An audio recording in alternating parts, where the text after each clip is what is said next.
किसान भाइयों, सरसों को पाले से किस प्रकार बचाएं, ये एक विशेष जानकारी लेके मैं आपके साथ आपका साथी विष्णु। किसान साथियों, ये निश्चित है कि प्राकृतिक आपदाओं से बचना काफ़ी मुश्किल होता है, लेकिन फिर भी हमारे बुज़ुर्गों के अनुभव या हमारे खुद के एक प्रगतिशील किसानों के अनुभव से हम कुछ प्रकार आपस में सूचनाएं साझा करके और नुकसान से बच सकते हैं। किसान भाइयों, इस बार ज़बरदस्त जो है पाला गिरने से हमारी सरसों की फसल को कुछ नुकसान हुआ है। बहुत से किसान भाइयों का हमारे इस YouTube चैनल के माध्यम से फ़ोन भी आता है, मैसेज आता है कि बहुत नुकसान हुआ है। तो किसान भाइयों, प्रकृति को सब हमारी चिंता है, हम उससे पहले कोई आंकलन नहीं कर सकते। प्रकृति एक बहुत हर किसी के बारे में सोचती है, तो ये कोई ज़रूरी नहीं है कि बहुत बड़ा नुकसान हुआ है, लेकिन प्राथमिक दृष्टि से लग रहा है कि सरसों की फसल में कुछ प्रतिशत नुकसान हुआ है। अब हमें आगे इस प्रकार के नुकसानों से जूझना ना पड़े, इसके लिए जो भी तकनीकी या जिस प्रकार की एक मैनेजमेंट है वो हमें अपनानी चाहिए। तो मैं आज आपको कुछ विशेष बातें बताता हूँ। किसान भाइयों, समय समय पर हमने अपनी सरसों की फसल को पाले से कैसे बचाएं, ये वीडियो डाले हुए हैं। इसके अतिरिक्त आज हम एक बहुत ही महत्वपूर्ण बात आपके साथ साझा कर रहे हैं। किसान भाइयों, जब हम बुआई करते हैं तो हम बहुत तेज़ गति से बुआई करते हैं कि हम अपनी फसल को जल्दी बो दें। यहाँ पर एक बहुत ही सोचने वाली बात है कि एक किसान भाई यदि वो 10 एकड़ में खेती करता है तो अपनी सरसों की फसल को पाले से बचाने के लिए कम से कम उसको 2 या 3 स्टेप में बुआई करनी चाहिए।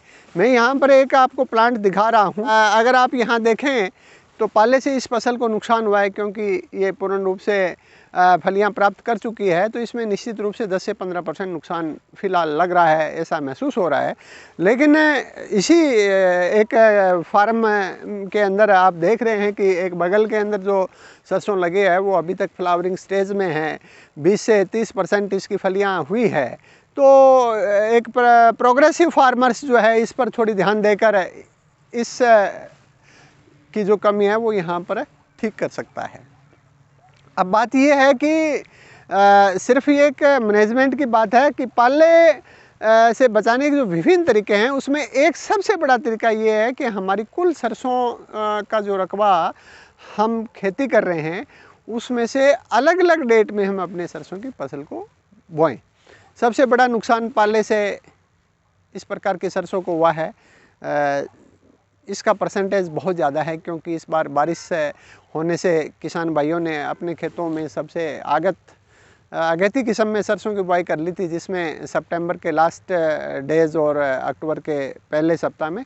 लेकिन हमें अपनी खेती करते समय इस प्रकार की सावधानियां भविष्य में ज़रूर बरतनी है, ताकि कि हम 2 से 3 स्टेप में और 2 से 3 4 दिनों के फ़र्क से यदि हम अपने खेत में सरसों की बुआई करते हैं तो भी हमें पाले से बचने की कुल उत्पादन में संभावना बनी रहती है। तो किसान भाइयों, जिन किसान भाइयों की फसल पाले की चपेट में आ गई है तो वो अभी भी कुछ एक दवाई विक्रेताओं के झांसे में आ रहे हैं। किसान भाइयों, इस प्रकार की कोई दुनिया में दवाई नहीं बनी है कि किसी प्रकार का प्राकृतिक तत्वों का कोई नुकसान हो गया और उसकी रिकवरी हो, ऐसा मुझे नहीं लगता है। इसलिए जिन किसान भाइयों की सरसों की फसल पाले के प्रकोप से प्रभावित हो गई है और वो यदि पूर्ण रूप से जो उनकी फ्लावरिंग ड्रॉपिंग हो चुकी है, यानी इस प्रकार की एक बार आप देख सकते हैं इस प्रकार की अवस्था की यदि सरसों है, तो वो किसान भाई सिर्फ और सिर्फ प्रकृति पर अपने आप को छोड़ दें। इस फसल में किसी प्रकार का सल्फर, किसी प्रकार के अन्य पोषक तत्व डालने से कोई फ़ायदा नहीं है।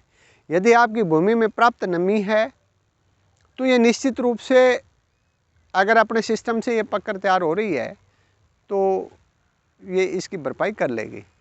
तो किसान भाइयों, भविष्य में खेती करते समय मेरे इस सुझाव का अपने कृषि परिदृश्य में प्रयोग अवश्य करना, ताकि कि प्राकृतिक आपदा की स्थिति में हम बच सकें। तो सभी भाइयों को राम राम, नमस्ते, जय हिंद।